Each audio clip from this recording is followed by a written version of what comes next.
Canada Day. I'm not sure. And she told me about this. Right around her house. My calendar leave. And call this meeting to order, Allison, if you can. Thank you. And just before we get down to the formalities, I'd like Derek Dickson to come to the front here. All right. Yay.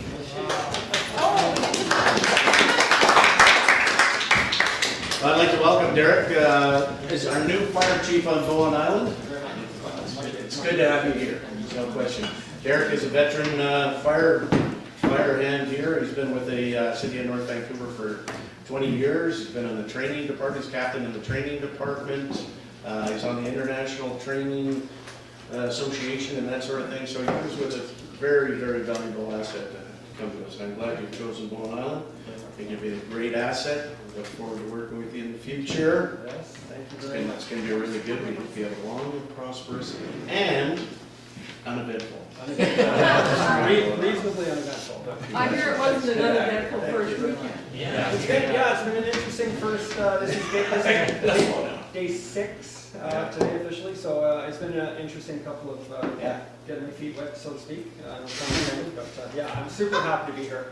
Really appreciative of the opportunity, and I've got a little bit of connection to the island. That, Yes, you do. Yeah, you've been working with the capitalizing on, and I'm really starting to get a sense of the island and the community. So Good. Very happy to be here. So Well, glad to have you here.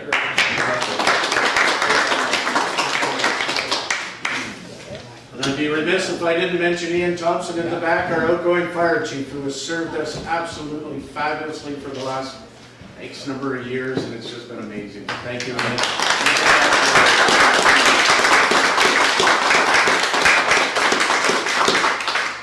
And I'm not going anywhere. No, good thing.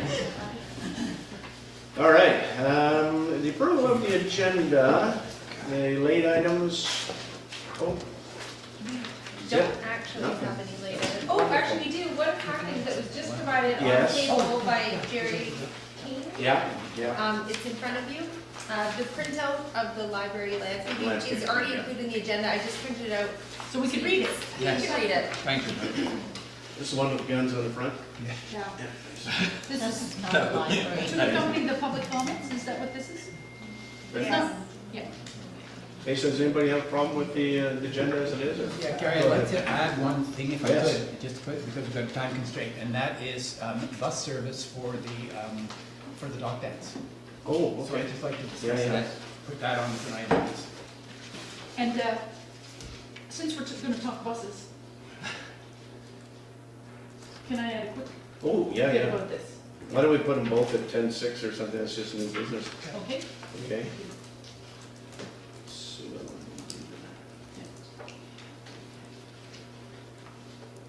Or I can put it in the transit. sorry? We can do it in transit report too. Yeah, well, as long as we get it done somewhere in there, it'd be good. All right, can I have somebody move the approval? Thank you, Maureen, and second. And council approve the agenda as amended, the late items agenda. All in favor? Thank you. Consent agenda. Public comments. Oh, public. How did I miss public comments? Almost ran right over that. Jeannie Cruz Yeah. regarding firearms ban. Okay. You guys gonna do tandem or Yeah. separate? Kind of, we're dovetailing? Is that? You sure? Yeah. Whatever works for you. You can bring another chair up if you want. Pardon? You can bring another chair up. Okay. We're going through the formal process of requesting something of council, so both Jerry and I have got together, we have a speech, we gave you a handout to support what we're asking you folks to do. So I'll just read my formal request. Good evening, my name is Janie Cruz and my address is 860 Captain's Way, Bluewater. I've come forward with a very serious issue that both I and my neighbor Jerry Caney, who will speak after me, would respectfully ask to be addressed on Bowen. and that is a bylaw prohibiting the discharge of any device capable of launching a projectile, which would include air guns, air rifles, air pistols, BB guns, spring guns, and slingshots, etc. These devices, as we all know, can be extremely dangerous. This type of bylaw has been in effect in Richmond since 1983, West Vancouver since 2011, and North Vancouver since 1997, amongst many other municipalities, but we just decided to research the ones near Vaughan. The City of Vancouver also has the same bylaw, and if an incident of an air rifle discharge is called in, the Vancouver Police must be called to go to protect the public safety. Fines for breaking this bylaw is a summary offense and range from $500 to $10,000.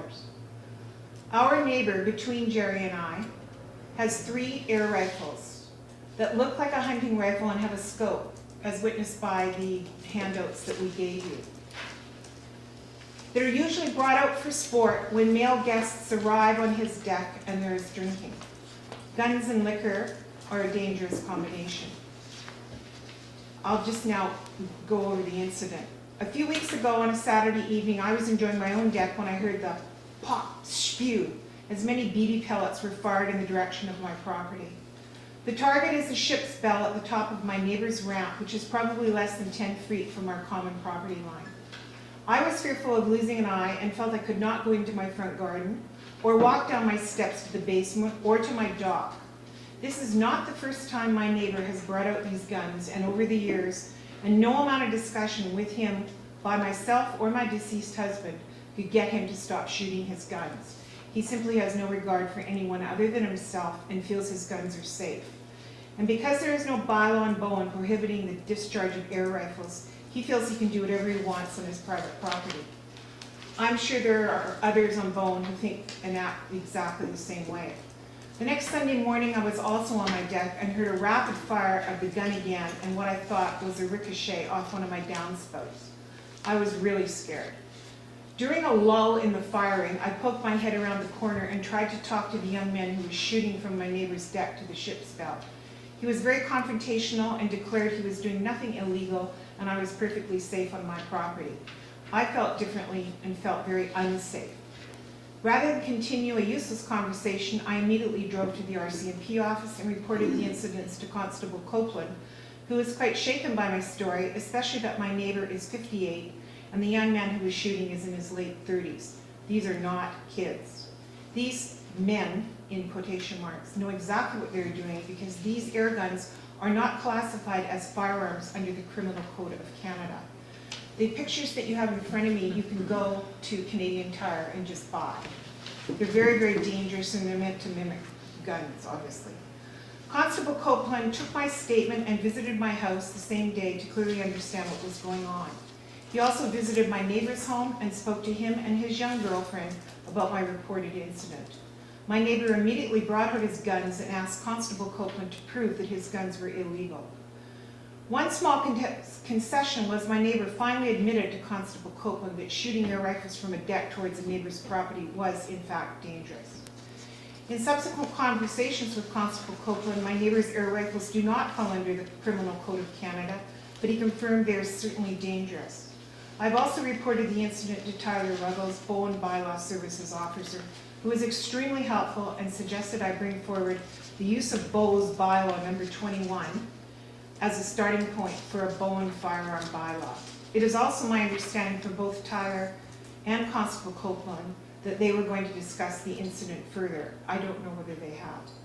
I respectfully request that Council ask staff to research and create a bylaw for banning of discharge of firearms for the safety of the citizens of Bowen Island. I will now turn over the podium to Jerry Keeney to elaborate further.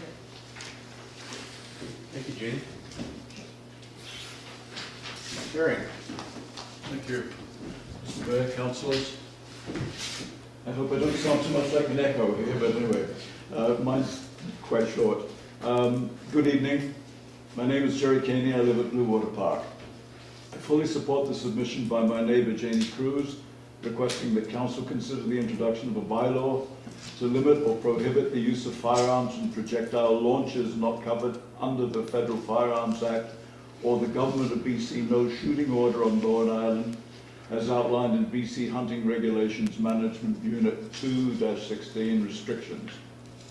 My reason for supporting this submission is a belief that Bowen Island should remain a quiet, peaceful, safe, family-oriented, semi-rural environment where the firing or launching of projectiles plays an unnecessary and potentially dangerous role in an otherwise idyllic community setting. I note that this sentiment is also reflected in the BIM mission statement, which states in part that it will strive to act in a way that enhances the small, friendly, caring character of the community. I should have put quotes in there. Specifically, Jamie and I share a neighbor who occasionally fires air rifles from his property towards the shoreline below, where swimmers, kayakers, paddle boarders, water skiers, and boaters traverse, often partially shielded from view by trees and vegetation along the shoreline. Of these passers-by, many are children. Personally, I also fear for the safety of my grandchildren, who visit often throughout the summer and spend much time exploring the foreshore. An injury or worse from a ricocheting pellet fired from one of these guns will mean we have failed to act in time. To prevent this type of behavior spreading throughout our island and to align more closely with other municipal jurisdictions in Greater Vancouver and beyond, we request that Council ask BIM staff to develop a bylaw addressing our concerns and for Council to enact that bylaw. For reference, we include in our submission sample copies of similar bylaws enacted by the District of West Vancouver, the City of Richmond, and an excerpt from the City of Vancouver bylaw number 2280 for its definition of firearms. Respectfully submitted, Jerry Caney. Thank you. Thank you very much, Jerry. Yeah, can't have people like shooting their rifles around. They're too dangerous, really are. I would, we'll pass this on to staff and get the ball rolling on this and see where it goes. Do we need a motion or anything? Or? Yes. Yeah. Need something to sign? No, right. Yeah. We don't usually No, we staff can't. about Yeah. Stephen, will you just defer the correspondence to staff? We'll forward the correspondence to staff. Yeah. Yeah. Yeah. Super. Okay, great. Thank you very much. Thank you. You're welcome to stay. So much fun. I got hungry, actually. I think you all ate, didn't you? Yeah, that's You right. left upstairs? We're watching. Thanks very much. Yeah, thank you, Jane. Bye-bye. Thank you very much. Bye. Okay, now we're back to the consent agenda. Does anybody have anything, or happy with the consent agenda? Maureen? 3.10, 3 points, sorry? 1 0? 10, Okay, and if it could be brought forward, because it's a small point. okay. the minutes. No, finally. The library, oh, it's Yeah, under new there's a business. small point in the motion. Oh, I'm gonna 3.10, pull it. sorry. Yes, We can do it after 4.1. Okay. that'd be good. Okay, yes, yeah. That would be perfect timing, yeah.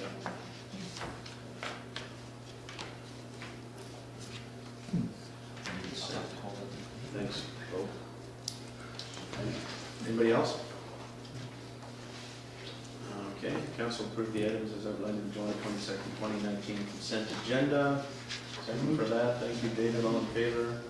Thank you, unanimous. And we're gonna move on.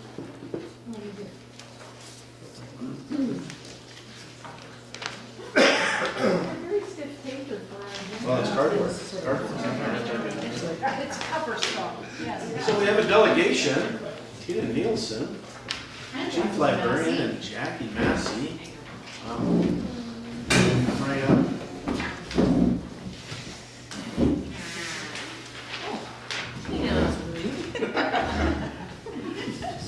I've got the whoopee cushion chair. Thanks, the delegation. The idea is for You have a report before you that was submitted by Jacqueline and myself, and we have a little PowerPoint that we'd like to just go through with you to outline in a little more detail some of the things that we're presenting. So, Bowen Island Municipality is the owner of the land and the buildings known as the library and the Cove Commons. And the Library and the Arts Council have some funding available to complete a preliminary phase of landscaping around the new Cove Commons. And we require approval from council for that work to be undertaken on municipal property. The construction of the Cove Commons was undertaken by Bowen Island Arts Council and Bowen Island Public Library Foundation, thanks to a capital fundraising campaign that raised $1.3 million to build the amenity, which is an asset now of the Bowen Island municipality. Phase 1 of the project was to undertake landscaping, phase 2 of the project was to undertake landscaping on the property and around the new building. The estimated cost to complete our original landscaping plan, which was very beautiful, are significantly beyond our available funds. Based on the original landscape plan envisioned by the landscape architect, the costs would range from $85,000 to $150,000. It is beyond our capacity at this point to raise these funds, especially in consideration of so many other capital fundraising projects now underway in the community. With council approval, the landscaping work would be completed in the fall of 2019. The landscaping work will need to be planned with Public Works and the planning departments in coordination with the Cardina Road improvements. The plan includes, and just to go back to stay on this slide, Show you the area that we're asking you to consider. It was marked in color, but it's around here. There's this part of the plaza, by the gallery, and then around. So this is not, that's the original landscape plan, the $150,000 version. Okay, good. $85,000 to So, can we ignore $150,000 this? version. Ignore this. Yeah. We're showing, this is the Yeah, scaled down. so here's our scaled down.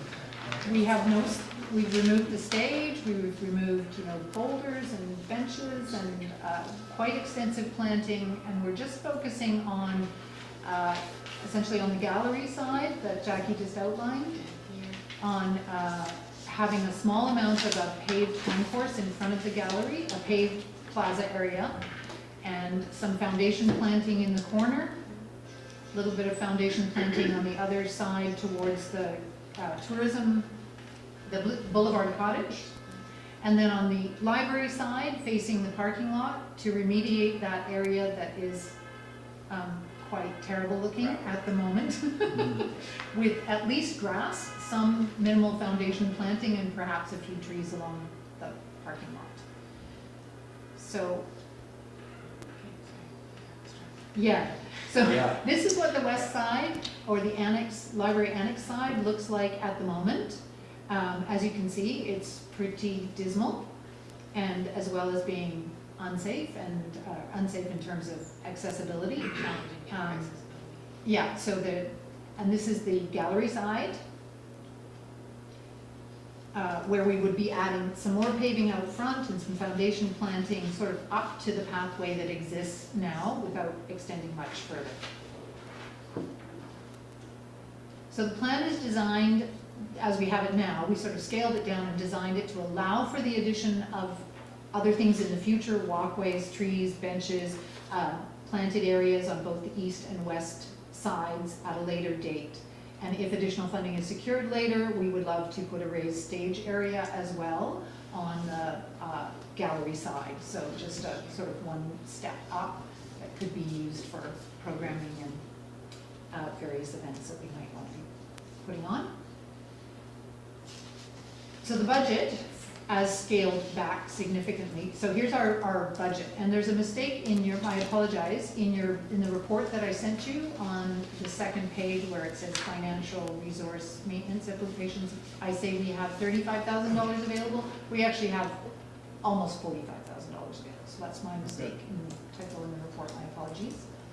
So here's our budget. We have money left over from our construction in the range of $14,000. We have a grant from the Community Foundation, which we've now held over for 1 year for $11,500.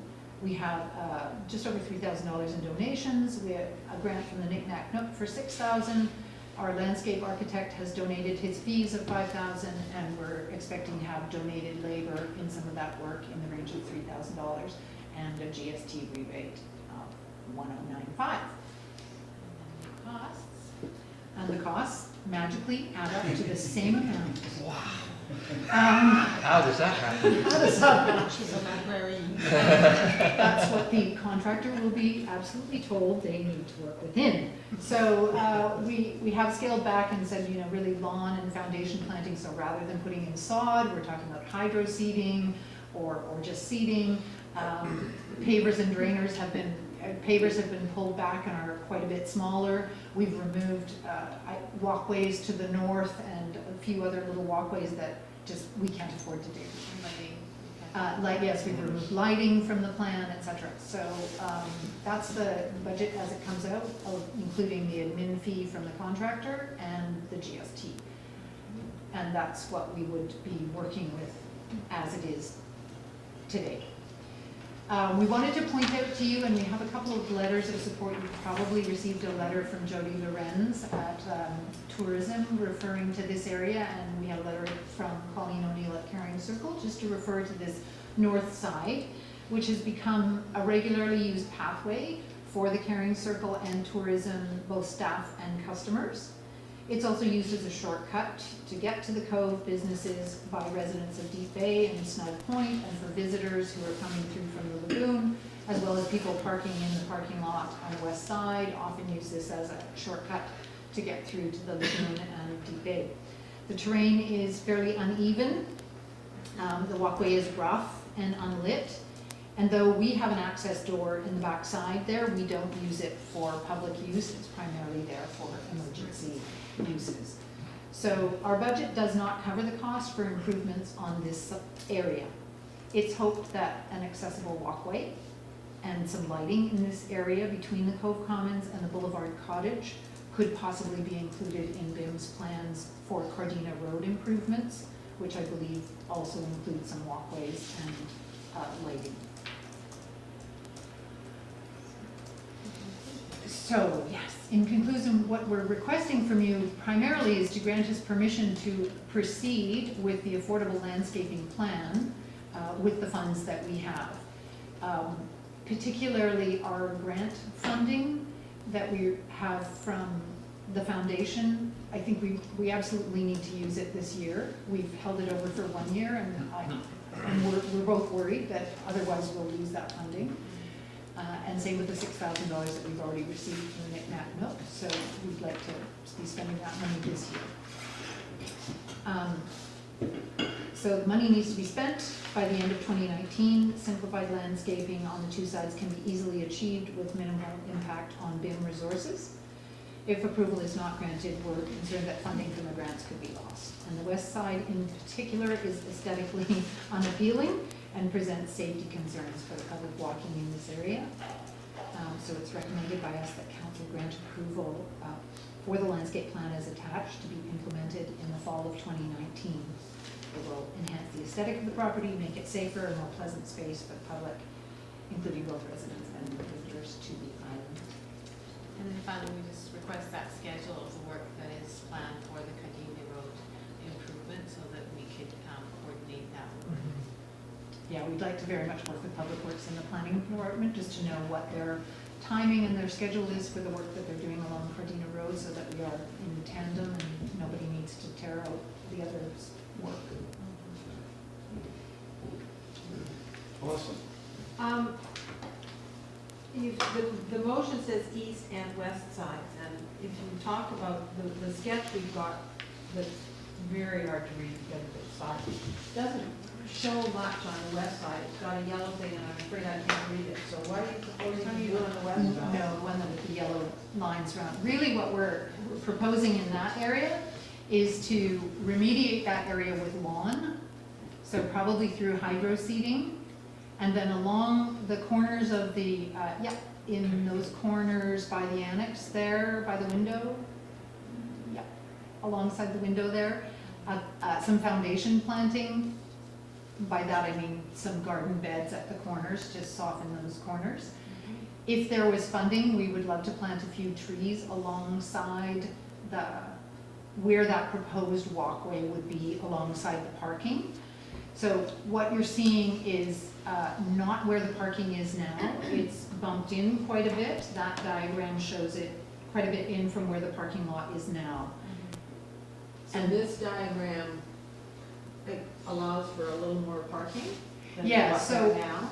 So we had a parking plan that was done by Bob McGilvery a couple of years ago that includes quite an expansion to parking, but it would require a council to really make a decision to move into the Okay, so guesting where the zone. bicycles are now, I mean, to me, it's always seemed logical you would come in and be able to park some cars this way, like your car and the staff cars that stay there all day.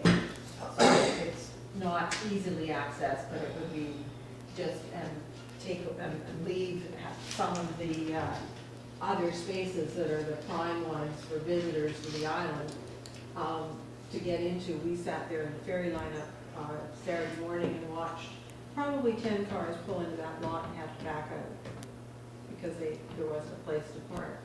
And if you had, I don't know how many staff bring their cars, but your volunteer staff and whatever, if they were all parked in there, and maybe some of the public works staff, that would certainly free up the rest of that lot a little bit more.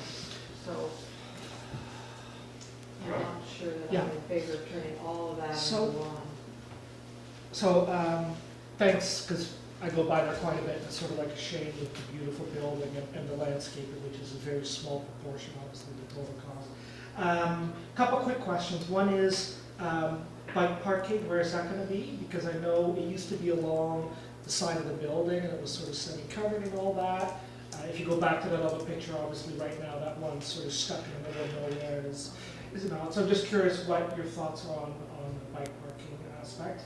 And I very much support greening that space, but I'll be straight up with you right now. I would not be in any kind of way in support of expanding the parking lots. I just want to make that very clear, because I know design right now is going ahead with that, but that's a can of that I'm not willing to go there. So just so you know that with the planning. But I'd like to know on the bike parking side of the spectrum where you're planning on doing that side. So other than the bike parking that you see there, which is pretty minimal and not secure, you could pick up that rack and walk away with it. We do not currently have plans for us to be providing bike parking. Because you used to have bike parking, right? No, No, this, the side of the building was this sort is of all we've ever had. It was, Yeah. I mean, people would park their bikes alongside the building, and people would park their scooters alongside the building. Yeah. But we have never encouraged that, and in fact, bylaw at various times have given warning tickets to the scooters saying it's unsafe to park your scooter alongside.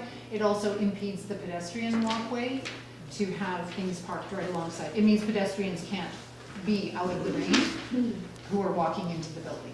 So what would your solution be? Because, I mean, we're moving forward, if I Yeah, can, I agree. we're moving forward with a transportation plan, and it's not a transportation plan that says we want people driving there, we want people walking and cycling there, staff as well, especially, of course, because that's, a spot there. So we just need to know how that's going to be accommodated in the landscaping, and the library obviously being a very obvious spot where you would have bike parking. So, So the entire property is BIM property, right? And so it's something that you want I to mean, look if at council- from transportation. Yeah, if from council makes a perspective. decision that part of this land should be given over to bicycle parking, that's your It's decision to make. yeah. I guess I just don't want a design that's gonna preclude us from doing that. So if there's any spots where you're saying, hey, you know what, maybe we can do it here or there, that will be good for us to know, especially Sure. when you're working with our staff on Gardena. I think at this point, the plan that we're giving you is so simple Yeah. that it precludes nothing. Okay. Putting grass in this area, and we're not even proposing putting up the walkway or realigning the parking in any way. We're just saying, we would propose running grass only to a degree where, should you ever want to expand parking at any future date, you would still have that option, because we're not putting grass or a walkway or trees into what might be a parking area, unless, Councillor Morse's suggestion of making part of this into parking, that would be a decision, again, for you to make as council, whether you wanted to dedicate some of that land that exists right now as parking is a decision for council to make. That's, Maureen first. Thank you for bringing this forward. It's good to see, and I support what you have here. I think you're quite correct in that the bike and the parking issues really are larger issues for council to deal with because it is, after all, our land. The landscaping plan makes sense to me. I'd like to move the recommendation, if possible, with the addition of a clause. And maybe I'll read the added clause just so you can hear it. So a third clause, and that council directs staff to consider undertaking work on the north side of the building at the time of the Cardina Road improvements. That was one of the points that was made in Tina and Jackie's presentation, and it's not captured in the recommendation as written. And I think it just would be useful to be looking at What kind of work? what kind of work Yeah. along the same lines as what's being proposed here, landscaping work. Maureen, would our recommendation number 2 at the bottom of the report, as opposed to at the top of the report, that says that council proceed as above, meaning recommendation number 1, and that council direct staff to prepare a plan and budget for an accessible walkway and lighting along the north side of Cove Commons? Yeah. Or is that too detailed? I think it might be too detailed to consider. The walkway's what's needed. Yeah. No. No? Well, can I hear it again? Yeah, it's just, I mean, I kept it vague because I thought I wanted to, I mean, obviously there was a reason that that wasn't put into the recommendation. So, because it was quite specific. So saying undertaking work gave more discretion to to BIM staff to decide what would be appropriate there. Maybe it was a walkway, maybe it was just grass. Can I just mention that in terms of that, we did ask in our original plan for the plaza for them to look at that area. And so what was recommended was, because it's quite uneven, was to add in some fill largely to make it more level. And yeah, so it could be quite minimal in terms of that, or add just clearing and flattening that space. So, estimates, we do have some estimates of work that could be done there. Okay, so what I'd suggest as an alternative is that council direct staff to consider options for the north side of the building. And I think that allows for discretion. Well, your first one to me was okay, as long as it said the council direct staff to consider options to make the north side more accessible. Options to increase accessibility. Yeah, because people walk along. I think what they're looking at is page 49 in our agenda, where there's recommendations and Well, that's alternatives. too So it's in the detailed, report. because it's an accessible And walkway. sorry, I'm just answering, the mayor was asking where you're looking Oh, in the there. agenda. So I'm giving that information, and then I've Thank got you. some suggestions and I'd like to propose to you. So just to come back to what I'm proposing as an addition to the recommendation, it now reads, and that council directs staff to consider options to increase the accessibility on the north side of the building at the time of the Cardina Road improvements. Well, Yeah. I had a different Yeah. take, and I'll just put it out here, that BIM staff consult with the library in Cove Commons when planning the Cardina Road improvements. I think that's already That's there already in the there. second- in the second clause. sorry, the second clause, yeah. Oh, well, it says work with, okay. Yeah. Good, yep, thank you. So I'd like to move the whole. So- I just have one question, sorry. I feel like if Kathy were here, she would ask this question. Yeah. Do you plan to consult with our Parks and Environment Coordinator with the plantings and such? She does code meetings 1 day a week, and so, Is that Carla? yeah. Absolutely. Okay, good, because she had questions and comments about the plan, and she was really hoping that you would be involved in. Absolutely, we're happy to consult, Okay. and hopefully she'll have suggestions or recommendations. Thank you. Mike, you finished? No, I was gonna say, I'm on as a member of the library board, I haven't been to every meeting recently, but I'm in support of this. We're partly at this point because council passed that updated operating agreement at a recent meeting. So thank you, everybody, for facilitating this work so we can get to this point, or that's the way I understand it anyway. I'm in support of this landscaping. I think everybody agrees it's got to be done. I personally have concerns because of the heron nesting, and also just because of the idea of lighting the north side of the Cove Commons. I have a concern about that. I don't think it's necessary. We don't light all of the trails. We don't light the trail to the commuter parking. We don't light even back behind this building, which is a major, people walk up here to get up to Keats Hill. They walk right past Municipal Hall. It's not lit because it destroys your night vision. You're going out into the darkness from there. Anyway, I Sort just... of in the downtown. Councillor Fast, can I just reply to that based on a conversation we had today? First of all, I think the Cardina Road improvements include lighting. We were sent a package of suggested bollards, and would we like to select which ones we preferred. So I think the Cardina Road walkway, it already includes some lighting in it. And the resident who overlooks our corner now commented today when we were discussing landscaping to be mindful that hooliganism is on the increase. And that certainly Jackie has a planter out front of the gallery that numerous times now has been upended or torn apart. Okay, so this is security. So I think because we're in the Cove and because things have changed somewhat in terms of the number of people out late at night and the number of visitors to the island and Gotcha. Okay, thank you. yeah. And it doesn't have to be frightfully bright. No, I think those low. Very subtle. No, I'm hearing this is a different issue. Thank you for that. That's very helpful. Thank you. And I just want to say, as a user of the library and as a bicycle user, I use that bike rack all the time. And it is useful, and I'd be sorry to see it gone. That said, I think this is a landscaping plan, and I take your point that it doesn't preclude having that bike rack or another bike rack there. So I'm in support of the motions that are here, and I'm fine with. I'll second Maureen's motion. Okay. If nobody seconded it yet. Well, we don't have the sort of last part of it, sort of. Yeah, we sort of get that figured out. Michael, go ahead and then we'll Yeah, go back. listen, thank you so much for bringing this forward. I can't say how pleased I am, because this is an area which frankly desperately needs help, almost from whatever direction.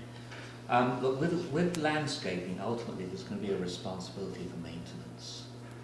And I see all the figures for landscaping, but putting it in at some time, and not have it as a distraction now, but definitely something that should come up at a point is, okay, so we build it, that's great, and yes, now about the plans for its ongoing maintenance. So we have. I think that's where our communication with Carlos Goose comes in terms of selecting materials and plantings that are drought resistant and require minimal impact. I think planting in September, October, assuming we actually have enough funds to buy plants, is the ideal time, and hopefully hydro seeding then at a time where we may not have to water too much to get that grass growing. Certainly lawn, we don't water the lawn in front of the library. It just turns brown in the summer, and we're all okay with that. And if we choose plantings that are drought resistant and can tolerate that, the summers that we've been having, I think it's only in the initial stage where there's some concerns about keeping it. I know the It's garden, getting established. the garden club provided some volunteer hours, to help lift the place up. I know there's a whole team of them in, and that's great.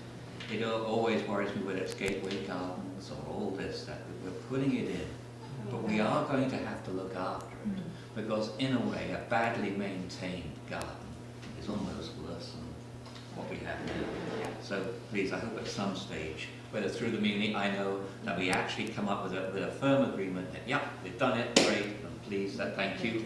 And between us all, we've come to a solid agreement about who's going to look after it. And that can wait, but if it's I'd like to know it's in That was place. the operating agreement. Councillor That's- Kale, we yeah. do have a Snuck Cove, Carla, who's our Parks and Environment Coordinator, she is dedicated 1 day a week to Snuck Cove Yeah, I maintenance, know. which includes the library area. But it's growing, and in the summertime, 1 day a week isn't a We've good got place. additional. Yeah, okay, so I'm going to be supporting moving ahead. I'm hoping I can add an addition to Maureen's motion there, and that is, because that bike rack obviously is going to go, it's not going to keep sitting there, and I don't, It doesn't have to go. It could be spray painted and look a little nicer And and be moved. tucked in a corner. yeah, so I guess what my motion would be is that council directs staff to work with library staff to suggest a location for either that bike park, that bike rack, or bike parking, whichever way, Absolutely. but just so we have a good spot for it, Yep. and it's there, so if everybody's okay adding that, I'd like to add that. Can you add the word additional? I just like to say, great, it's a great start, it's been fantastic, get that cleaned up down there, because it's taking away from the building, and it's gonna be fantastic. I certainly agree with Rob and his bicycle thing, I mean, this is the way we should be going, and we should be encouraging, bike travel. You know, if people wanna lock their bike, they should be able to lock their bike somewhere, so that is consideration, and obviously, you know, consider that at the time. And, what was the other one, I guess, and Sue Ellen's point there, that was also good, so, yeah, if we can just sort of put those into the mix, go ahead. Do you have that, do you have the recommendation now? It's kind of Yeah, I convoluted. can read it out basically from the top. Yeah, The council approved plans for landscaping on the east and west sides of the Cove Commons building as shown in the report dated July 10th, 2018. I changed that. Yeah, that's fine. And authorize the Library and Arts Council to undertake the work with their existing funds. The council directed staff to work with the Library and the Arts Council to coordinate Cove Commons landscaping with Cardina Road improvements. That council directs staff to consider options to increase the accessibility on the north side of the building at the time of the Cardina Road improvements. And that council directs staff to work with library staff to suggest a location for the existing bike rack. okay, no, okay, we'll redo that, I got a second there? Second. Okay, thank you, Dave. Any further discussion on that? It just might be, the very last one, you might say, Bicycle. library and And Arts. Cove Commons bicycle rack. Arts Council. Can we just say? Arts bicycle- Council yeah. staff, sorry, Can we yeah. say bicycle parking instead, just, it will probably be a rack, but whatever, we can keep it open to auctions Yeah. that way. What would you like to change to? Bicycle parking. Instead of a rack, the rack. Bike Just parking. parking. Okay, any further discussion? Last question, all in favor? Yeah, which exists. Okay. Did everyone get that? Unanimous? Yeah. It was, existing was removed from that, everyone's cool? Yes. Okay, Yes. good, just want to make sure. Was that unanimous? Yep. Good. Yes. Sorry. Thank you. Thank you. Thank you very much, that's great. Thanks. Now, before you go away, Oh, yes. Oh, do you want to do that, the? Sure, let's, yeah. May 10th? Oh, you have to. Yeah. Yes, thank you. Maureen, was your to Yeah, change what the was your wording change? of all local MLAs to Jordan Sturdy MLA? No, it actually wasn't, but Okay. potentially. The only reason I called this is Mhm. that putting forward a resolution to UBCM at this point for this year, we passed the deadline. Yeah. Right. So Yeah. it was just to point out that we could certainly Sure. do that in a future year, or if there were a resolution on the floor that we could support it. I suspect there will be a resolution on the floor at UBCM. There's quite a few libraries putting forward the same kind of motion. Okay. Thank you. I know, I was looking at that too, and I note that there's no date on here, so we can still go ahead with it Yeah. Yeah, later, Yeah. in Right. case If it doesn't needed. pass. Yeah, even if it, I mean, we're past the Submission date. budget, yeah, submission date, but even letters of support or something, a resolution around the support for increased funding. Well, is there any, How about the letter, though? I think that should go ahead, probably. Yes, Yeah. so please. the first be it further resolved, and Yeah. change the wording and all local MLAs, because this was obviously a standard resolution from the library Yeah. association, right? Yeah. To Jordan Sturdy MLA. Yes. And I'm wondering if we just leave out the third be it further resolved, because it's too late to submit. the Sure. resolution. Yeah, That's absolutely, fine. yeah. Oh, I think we should leave it in, because Yeah. it just says we'll do it, at some point. yeah, like for next time, for next year. To a future UBCM then, because Okay. this one clearly we're missing the Yeah. deadline. Sure. To the future. Unless, of course, it's all resolved in 2020. and then we Yes, don't need to. Well, exactly. yeah, I mean, this Right. resolution's gonna be on the floor. I think it's possible to submit it. Okay, Hope you're happy with those changes? Yes. yes, I agree. So Okay. can I move it if it hasn't already Yep. been moved? Go ahead. Okay. I would like to move this whole motion down to the word population increases. Do you want me to read it As off? amended. No. No. As long as Hope's happy with what she's got, I'm Thank okay you. with that. I'll Okay. second that. Ask a question, all in favor? Thank you, that's unanimous. It's you great very to much. support Randy, this thank you, because, Tina. you know, these That's great, Arts Jackie. Council and the library are doing such great stuff down there. It's They really great. are. Thanks so much. Amazing. All right. Business arising from the minutes. Judy McLeod, come on down.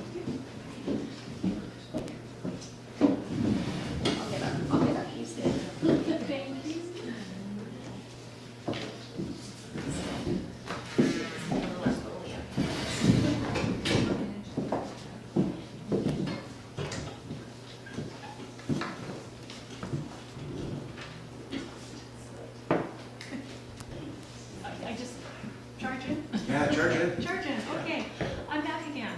I was here a couple of weeks ago with regard to a draft agreement to lease between Bowen Island Municipality and Birch, which is the Bowen Island Resilient Community Housing Society.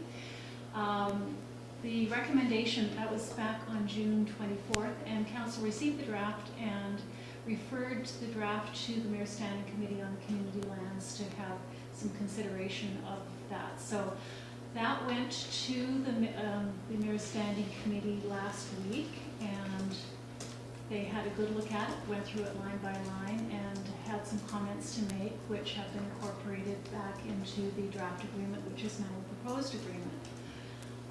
So the agreement to lease, as I discussed before, is actually a precursor to an actual lease. We can't do an actual lease until we have a piece of land to lease, and we have to do that through subdivisions. So we'll be reporting further on that. Hopefully next week I'll be back to you with a report on costing and funding for the subdivision application. But in the meantime, so that everybody knows that we're rowing in the same direction and how we're moving and what the ground rules are, this is an agreement to lease that has been worked through with Chris Murdy and with Birch and now with the Mayor's Standing Committee. So just by way of a bit of an overview, what it does is it places some requirements on the municipality as well as some requirements on Birch, and just sets out the expectations of who does what when we get to the final lease. So on our side, we will make our best efforts to subdivide the land and make a lot available for them to lease. I'll be reporting back to you on the proposed cost sharing for the subdivision that will take place with Birch as well as with the Bowen Island Health Center Foundation people.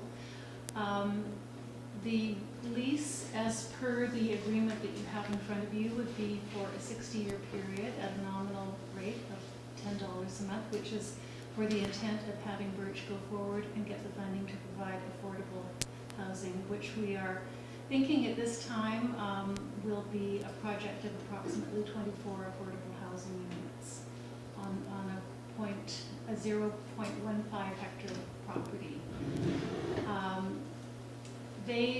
Birch will have up to 3 years that the municipality would agree to hold the property so that they can get their funding in place.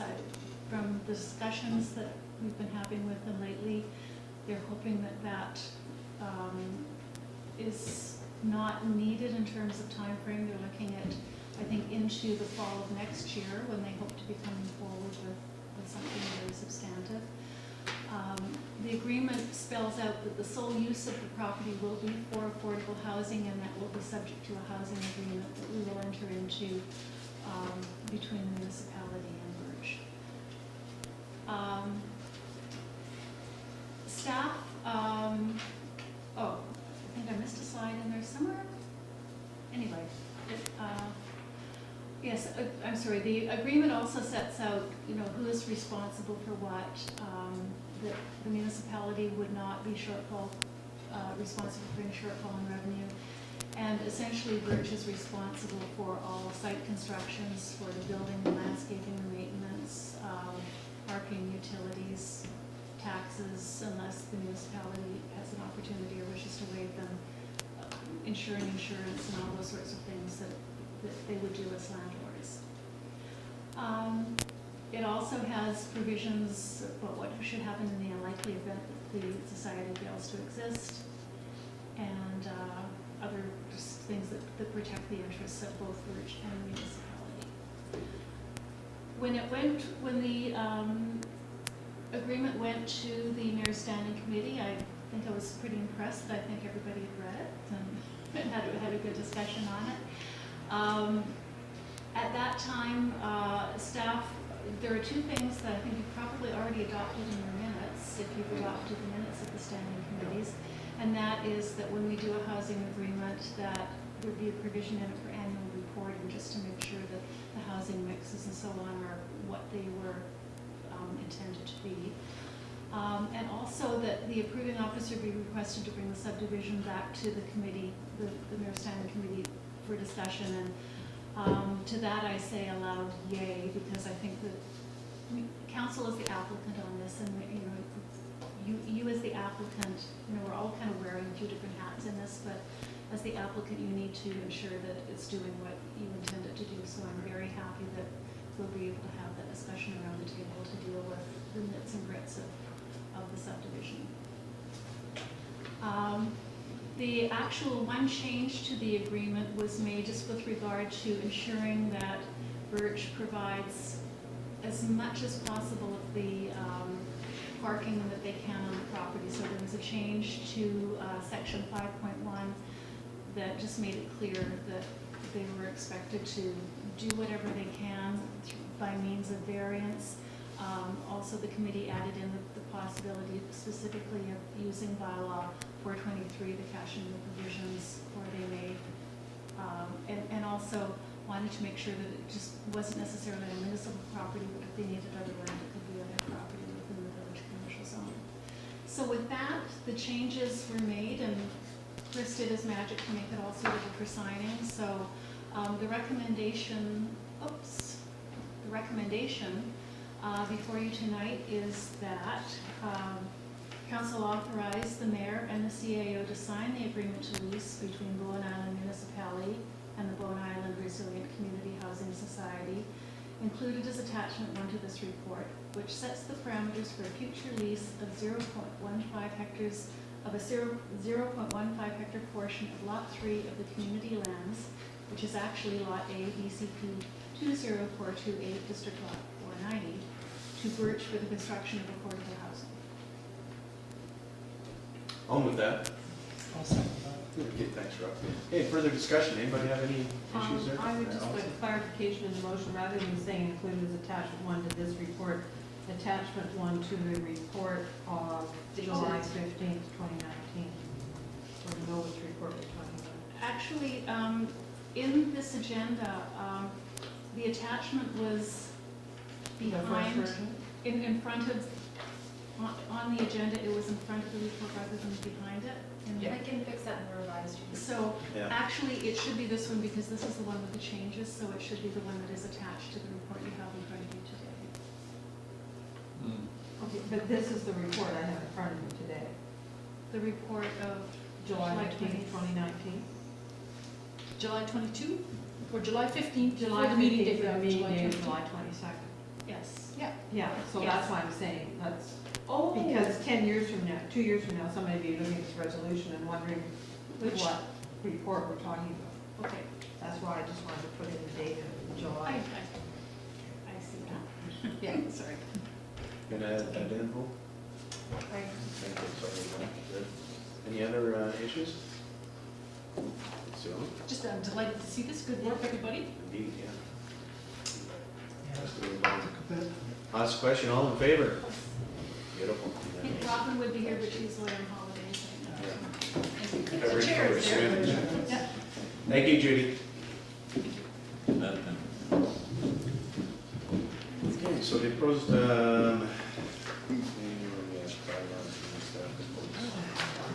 oh, the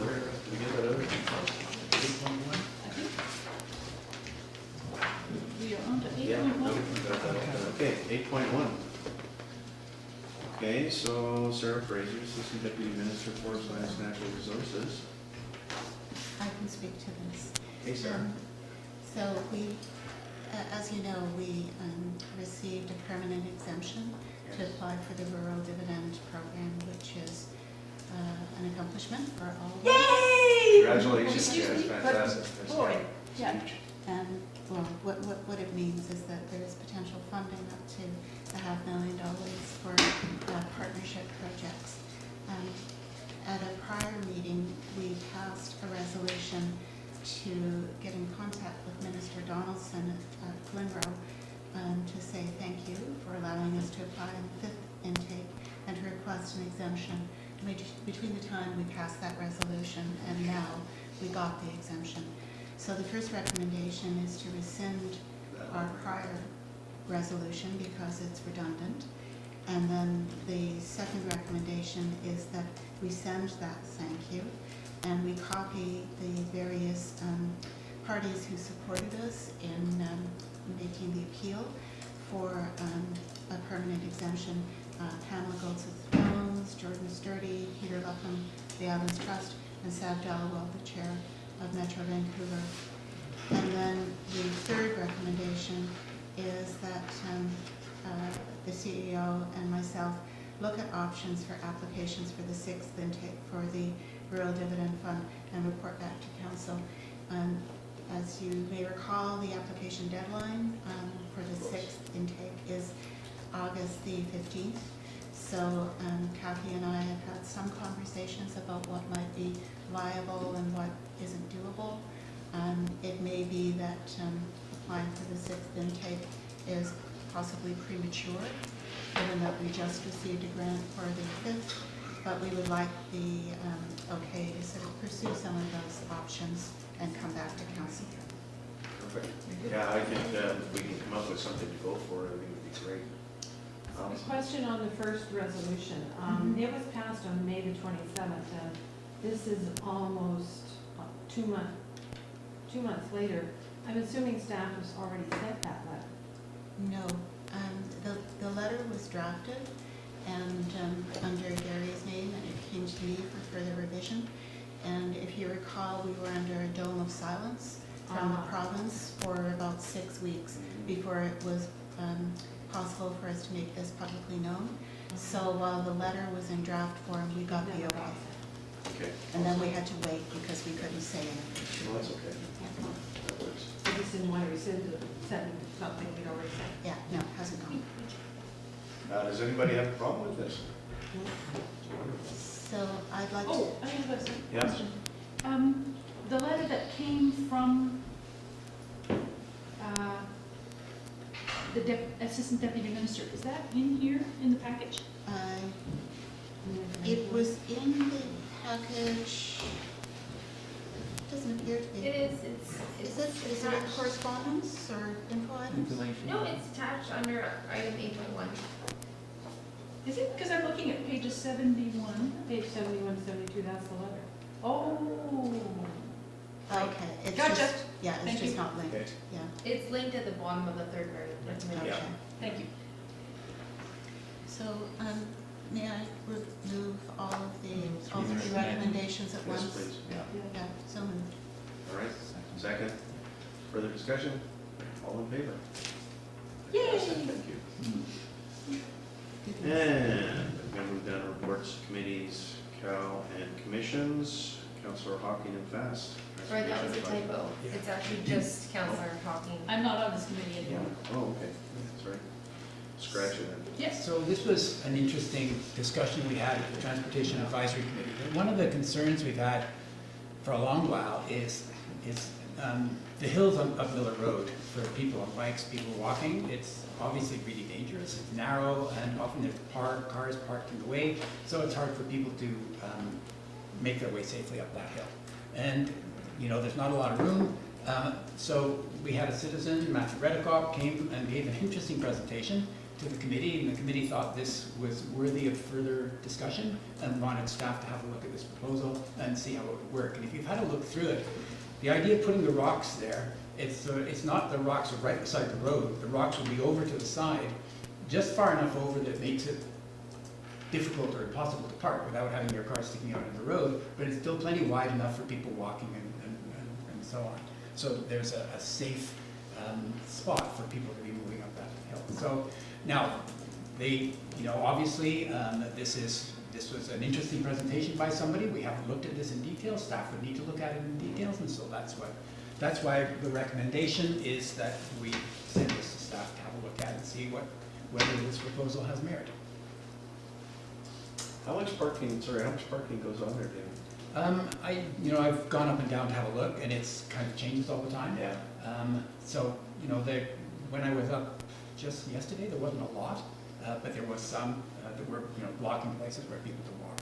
And, Matthew gave us a picture of, his son having to walk out into the road, and that's what you see in one of the images. So it's just kind of up, when the area is up Seven Hills, just Yeah. before you turn up to the Legion. That's right. On the right-hand side. Yeah. Yeah, okay. Yeah. So, I was gonna suggest you add that to the recommendation, because the part of Miller you're looking at, because I thought you might be talking about the part between the Cove and Lenora, or the Catholic Church, because that's part that people have talked about in the past. Yeah. And so maybe if you make that clear, it'll make more sense. I was concerned because the part I'm talking about, from the Cove to the bottom of Seven Hills, is I had a number of people talk to me about a couple winters ago when we had all that snow for so long, and you basically, the snowplow filled up the path, so you had to walk on the road. And that was a safety issue, and I just wondered if rocks would make that worse or not.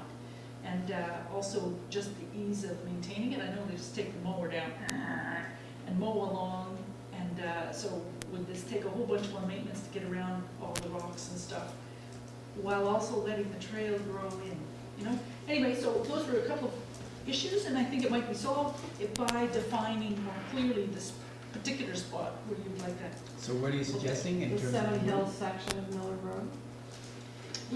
You just Therefore, said be that- it resolved, the council, No, I mean, whereas addressing the dangers associated with walking and cycling on the Seven Hills. on the section- Seven Hills portion of Miller Road. Yeah. yeah, I'm not a huge fan of putting rocks on the side of the road for liability issues and stuff, but rock. Okay, yeah, just a quick comment. I was sort of surprised to see it because it was like, wow, solves a lot of problems, very, very minimal cost. As Councillor Hockey mentioned, they would be placed considerably off the road so that you still have a nice spot to actually walk. But what it would prevent people from doing, and there were some great pictures, that really illustrated the danger of people illegally sort of parking with one wheel half on the, that. So it would actually make it it will probably, I think Tyler would love it because it'd be a lot less bylaw enforcement on the parking side of things. And there were a number of spots, and I think it's worthwhile for staff to go out there and look, because some of them may not be feasible. I think most of them that were displayed looked very reasonable, but I think it'd be great for staff to go out there and see where does this make sense along the road to do this. And what I really like about it too is just zero maintenance, right? It's just very low cost. And if it doesn't work, we can always move them again. It wasn't like a permanent structure that we got in there. But it deals with this problem on Seven Hills, which we've been hearing about. How do we create walking environment up that area right there? And this will definitely deal with those tricky spots. Yeah, there is, in front of the Snuck House, they've already placed a number That's of right. large rocks Yeah. to Yeah. prevent parking Yep. there. I'd like if we were to be going ahead with this, I'd like some feedback from the public on it, the residents of that area, because enabling walking is an admirable goal, but some of those people may also need a parking spot on the road. Thank you. Okay, I hope the other side, that we just listen to the other side of the equation. People don't put a car there because they woke up in the morning and thought it was a good idea. So I hope we just spend a little time investing into why are they there? Is it because it facilitates someone who lives there, just to get a little bit of a balance on this and make sure it's not wholly one-sided. I get the point, by the way, the safety and the biking. We know this part. We know it's very far from ideal, but that can be said for quite a few streets on Bowen Island. So I'm just asking as a little even-handedness here. If we do, when we're asking our questions, make sure that we're also asking the questions of someone who finds a necessity to park there and see what. So can be could done. we add after investigate its feasibility, including consulting with the neighborhood? Yeah, this did come up at the meeting, but that's a good fit. It's straight to where. budget, because that we can do as Yeah. part of the, Feasibility. Well, there's no point, yeah, no point in doing So it's part of feasibility, including the neighbors. neighborhood. Yeah. Or the adjacent properties, maybe? How many Adjacent properties Yes, is relevant. that's That- correct. That's meaningful. That's what those would be the first. Yeah. Okay, adjacent properties. And report back to council on the budget. Yeah, I think, obviously it has to, it's gonna be directed to public works, so they'll have to have a look at it and stuff like that. There are liability issues and a whole bunch of other stuff. Well, that's why feasibility comes up. Yes, absolutely. Can you read that back, Hope, just what, Yes, the whole thing, or just the last paragraph? just the last part? Therefore, we resolve that council receive the Miller Rocks proposal for information and direct staff to investigate its feasibility, budget, and consultation with the adjacent properties and report back to council. I thought we needed to scrap budget. We were gonna Oh, scrap budget, I thought we were sorry. gonna put the words on Seven Hills, portion of Miller Road. That's Oh, in that- the, okay, that's what that's- it's in the upper At the first section. paragraph there, so. So investigate its feasibility and consultation with adjacent properties and report back to council. Perfect. Okay, so I'll move that. Thank you, David. Second, Rob. Further discussion? All in favor? Awesome. Great, thank you. Thanks for bringing that forward. Councillor Cale Morris Nicholson, Council Members Economic Development Committee. And it had to be counseling, I had to come up and could make them. Yeah, I can speak to this. Okay. If you remember a couple of meetings ago, we voted as a council to support the Rural Islands Economic Forum, which was going to be taking place in the Southern Gulf Islands. Initially, we thought it would be Salt Spring, it's now on Pender Island. So the planning for that forum is proceeding very smoothly. And one of the things that the steering committee is preparing to do is to make a submission to the Rural Dividend Fund as a nonprofit organization. And they are asking the 16 odd islands that are party to the forum to make a contribution that can be shown as a cash contribution in the larger Rural Dividend Fund application. So the Economic Development Committee had a conversation at our last meeting, and we thought that it would be unwise to come to council asking for more money. But we do have a budget within the committee, and the committee voted to reallocate some of the existing budget to support a nonprofit organization that they hope to develop out of the forum. So it's no additional cost to council. We would be a party to a larger grant application, and there's no disadvantage to us if we were interested in making a standalone application to the Rural Dividend Fund, because we would be only a small player in a list of players who are part of this application to establish an economic society for the rural islands. Any questions? Yeah. This is to establish the society, or is this for the conference? It's to establish the society. So it's to, the $2,000 would be reflected in the Rural Dividend Fund application to establish the Rural Islands Economic Partnership Society. So it's a nonprofit society. The notion is that the response thus far to the forum is it's very positive, and they felt that there would be value in making an application to the Rural Dividend Fund to establish a more permanent body that could represent economic interests in the rural islands. So how much money are they trying to raise? For the Rural Dividend Fund I application, mean, I guess I'm trying to figure out, why are we putting money in if we're asking for money from the Rural Dividend Fund? because the way the Rural Dividend Fund works is that depending on the application that you're making, the applicant has to come up with X amount of dollars, depending on the amount, X amount of dollars from partners or an in-kind contribution. So for example, with our rural dividend application, we had to come up with $25,000 in order to get $100,000 from the province. So what they're trying to do with their application is come up with enough in-kind or cash to cover the chunk of money that they need to cover their percentage in the grant application. And how much are they gonna be asking for the grant? To be honest, I don't know offhand, but what they asked us was, or the Community Economic Development Committee, was would we be able to contribute $2,000? And I imagine they're asking something similar. So they're probably applying as a single applicant, which would mean that they're trying to raise in the neighborhood of $25K.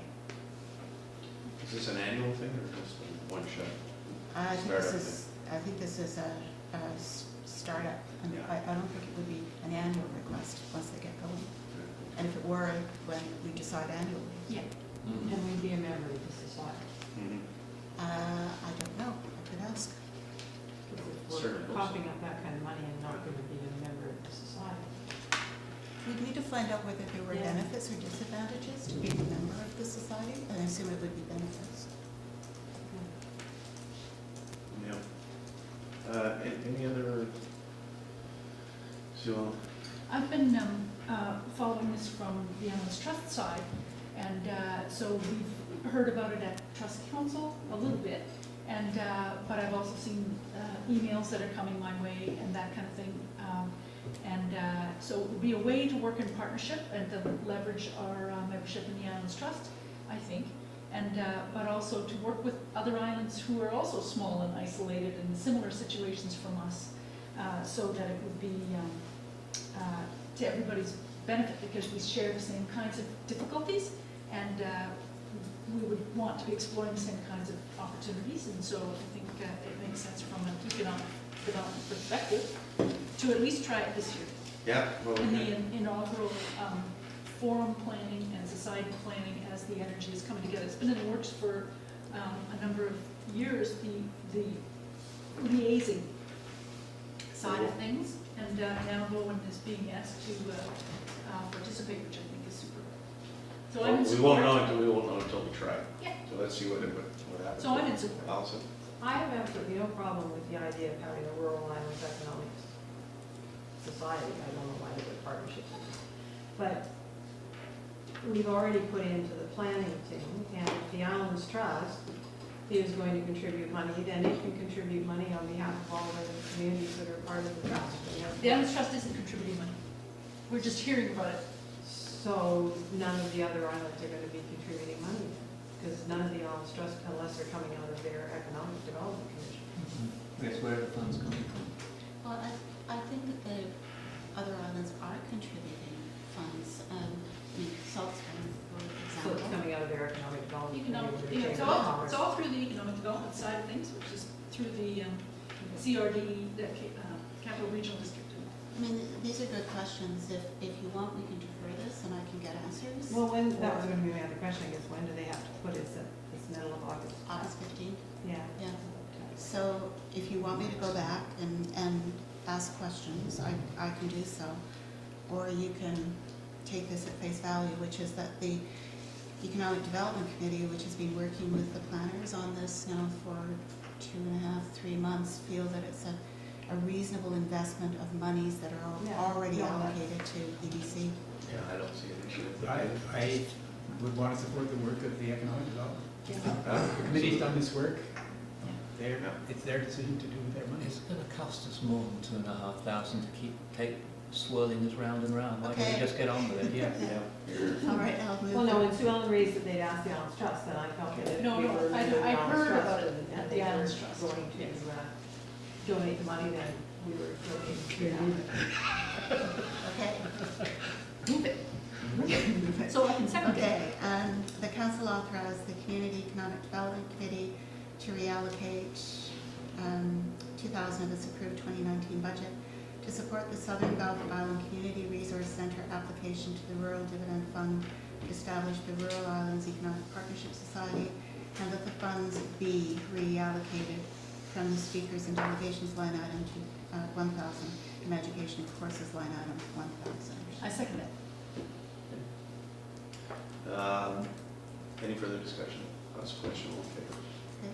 Okay, that's unanimous. And then the second recommendation, that council provide the attached letter of support dated July 22nd, 2019 for the Southern Gulf Island Community Resource Center application to the Rural Dividend Fund to establish the Rural Islands Economic Partnership Society. I'll second it.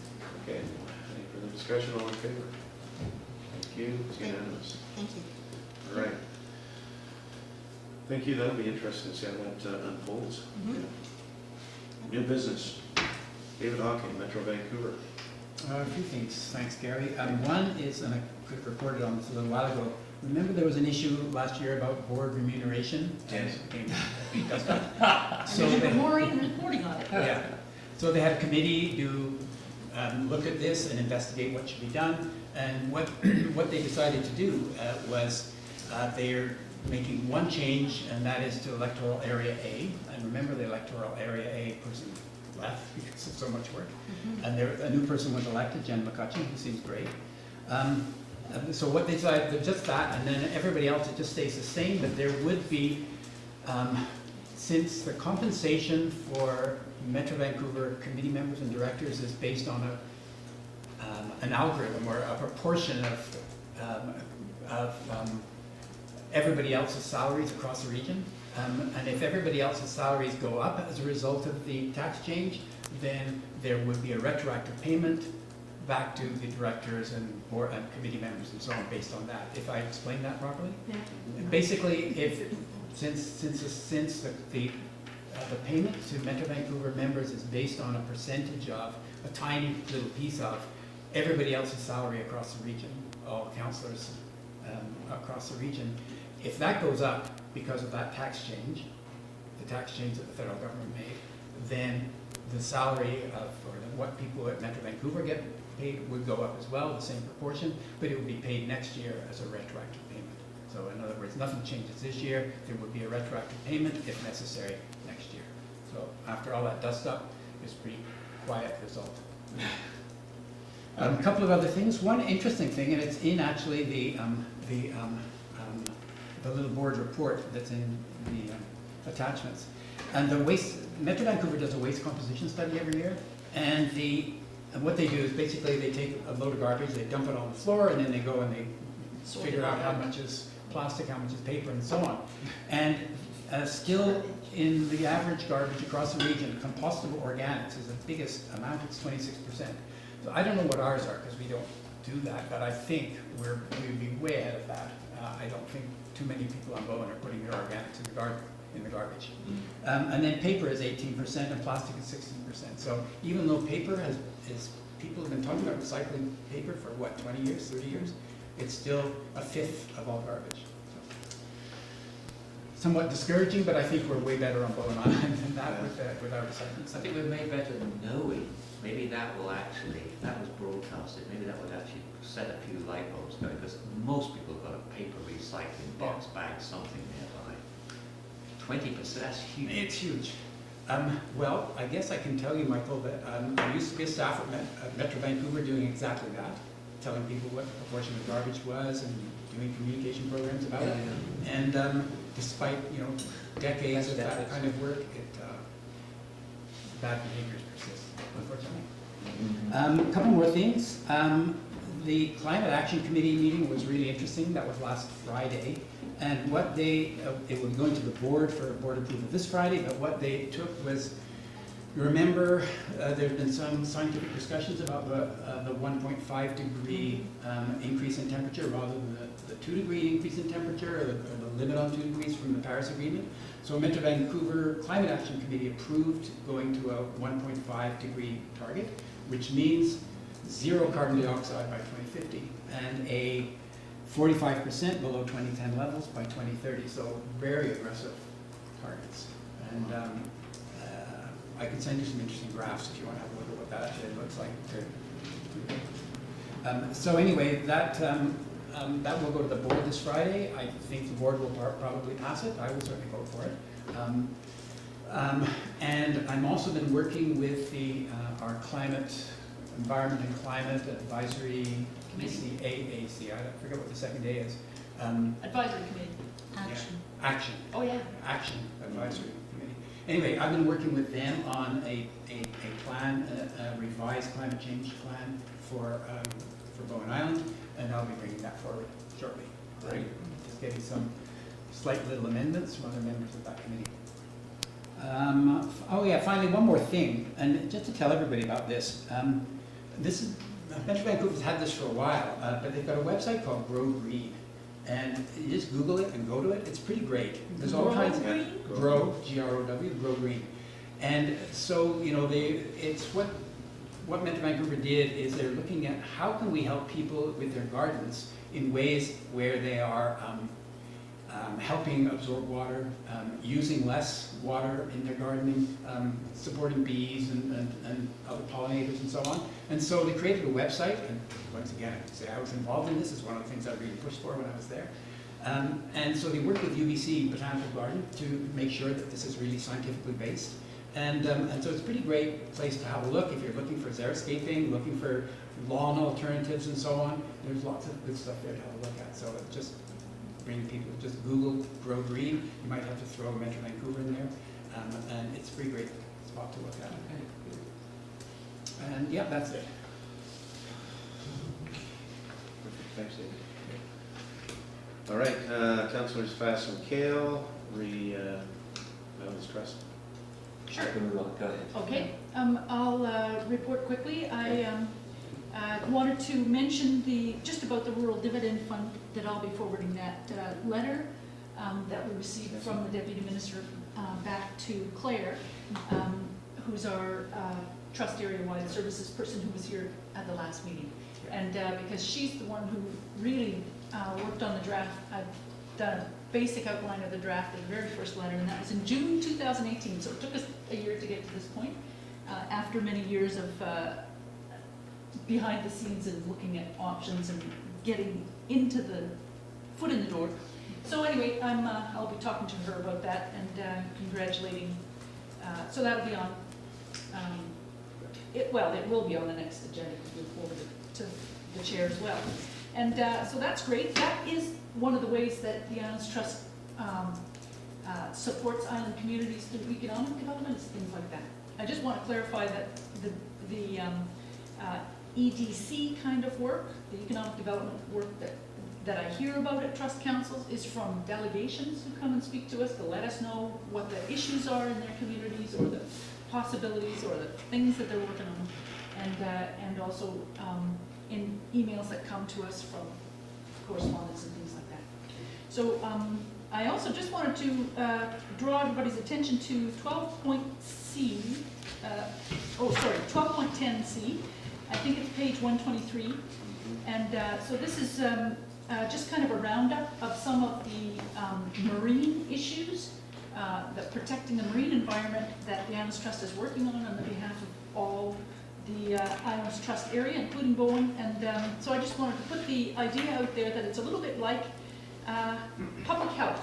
You invest in public health in the hopes that not much happens.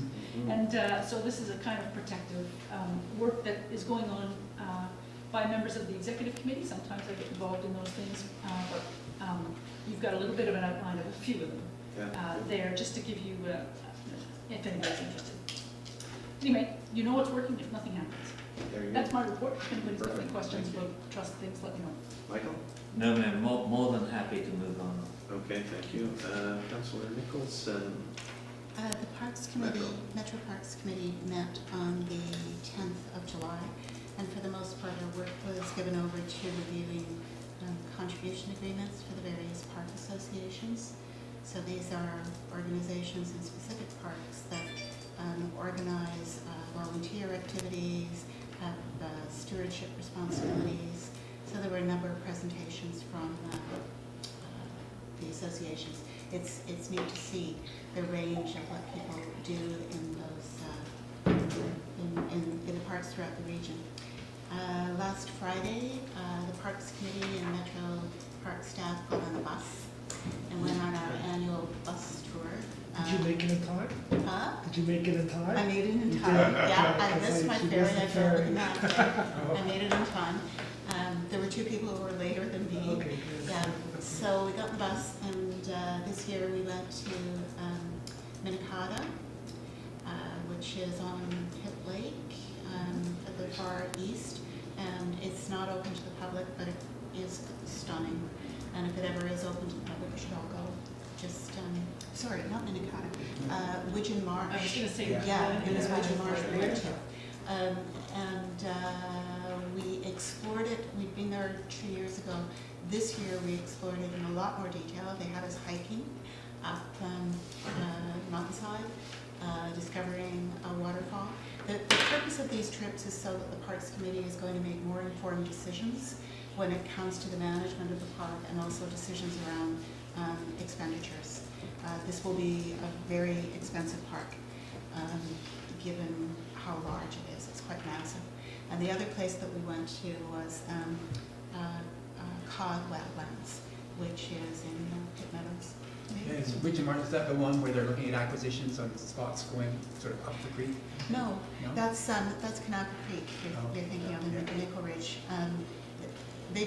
Metro basically has Widgeon Marsh and has had it for a couple of decades now, but they've just never looked at it in terms of how can this work as far as public access is concerned. So the majority of it will remain protected and not accessible to the public, but the parts that are accessible are stunning. At the moment, it's largely paddle in. Yeah, nice. I remember when I was working for Metro Vancouver Parks, when they acquired Widgeon Marsh, and they acquired it as a regional park reserve at that time, so it wasn't, it was just kind of, let's get it now so we've got it, but we can't afford to develop it, and there's no way to get to it for the public, and so it sounds like they're moving ahead with that, so. They're moving ahead with some parts of it, but the development will be in the tens of millions. It's an expensive park. Yeah. To make Accessible. part of it accessible to the public. So, again, part of the purpose of this tour was to make sure that the park committee members have enough experience of the parks to make a good argument when it came to Metro, because there will be an ask for the budget in the coming year, and quite a significant one. Thank you. Thank you. Thanks. Allison? It's going to be a very interesting meeting on Friday, or Thursday. Big report on South of the Fraser Rapid Transit, and the news has covered the Burnaby Mountain Gondola idea to get up Simon Fraser. And then just where we are in the vision, the agenda's up, but I'll report on that after the meeting. And the other, of course, is we have the on-demand transit announcement and release, and I too well remember the piece of paper I left at home. So there are posters around, and we've got some information on the website, and I'm hoping that people will try it out, because if we don't use Absolutely, gotta use it. we will really, that's the best way. I know the gentleman who's looking after the pro shop at the golf course came to the meeting, and he's been working with them, because of course it is down in the South Bowen area. It's one of the areas they've identified as future growth, to try and encourage that. It would be a great way for kids to get down there. But unfortunately, it's only working on the weekends, whereas in the summer, they need a way to get there during the day. But if it's used on the weekends, then maybe next year they'll be able to get there. Thank you, Allison. Hope, the annual review? Annual report. Annual report, sorry. Included in my very short report is the 2018 annual report. And so it's just included per the requirement in the community charter to receive public feedback. So if anyone would like to provide feedback, you're welcome to at this time. A few members of council have individually sent me some typos or changes, and we will incorporate that. They're just small, quick fixes. Anybody have any other issues with that? All right. So the recommendation is that council receive the 2018 annual report as presented at the July 22nd, 2019 council meeting. I'll move that. Thank you. With thanks. And any further discussion? All in favor? All done. Hope. I wish I could take credit for it, but it was Janet and Sophie. So I think we've covered, there was just that one item that was removed from the consent agenda. I think we've covered that. Yeah. 10.6. 10.6 was the new, David had. Yeah, there it is. Sorry, 10.6. Yeah, the buses and Sue Ellen and David, yeah. Yeah, Go ahead, so, David. years ago, we used to have, when the dog dance was on, we would have the local bus service provide, get people home safely and so on, but that hasn't been the case recently. And so what I'd like to suggest is that we send a letter to First Transit from Mirander requesting that they use their bus service for safe travel for the dog dance. And we should probably ask for the same thing for Bowfest as well, since a lot of people need to come down to South Cove for Bowfest. It would sure help with the transportation if we had specific bus service for Bowfest, but particularly for the dog dance. Yeah. Certainly, I spoke to Peter King, or Peter King spoke to me. Right. Yeah. Probably more germane. But I think this is an obvious common sense. It's a great shame. I mean, that is an accident looking for a place to happen. Yeah. So I strongly support this. If we can. Yeah, I think they're going to be very receptive after the conversation we had with Kevin and that sort of thing. They'd like to go back to that more rural model that we had before in the flexibility, so that we could actually hire the buses for different things, even if it's for the rec commission to take people. Well, they've got the 2 on-demand buses here. Well, I know that, yeah. I wonder if that, yeah, so maybe they could be used. Yeah, Yeah. probably. Yeah. But I think they really want to collaborate with us and make things a little bit different. Rob? Yeah, and just with that letter, it might be worthwhile, I know there was a letter 2 years ago from the RCMP, Yeah. all that, We could attach drinking and that. driving, so that would be nicely attached.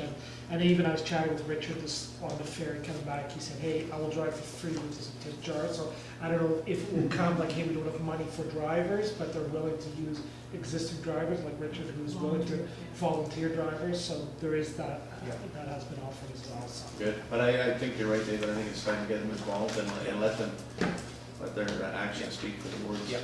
Yeah. And David, you might copy, are you gonna write the letter?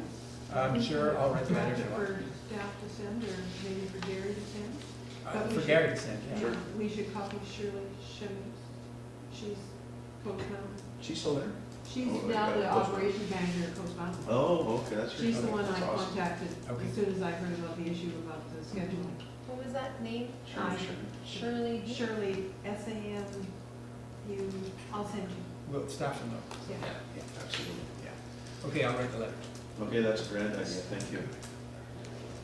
And so, So should we have a resolution for that effect? Yes. yeah, That letter be sent under the mayor's signature on behalf of council to First Transit requesting use of the buses for the dog dance and Bowfest events. Copy to Shirley. And that a copy be Coast sent to Mountain. Shirley someone at Coast Mountain Bus I'm Company. just getting it right now, I'll just type in. I just love Shirley it. someone. Like, Question. I'll certainly move that.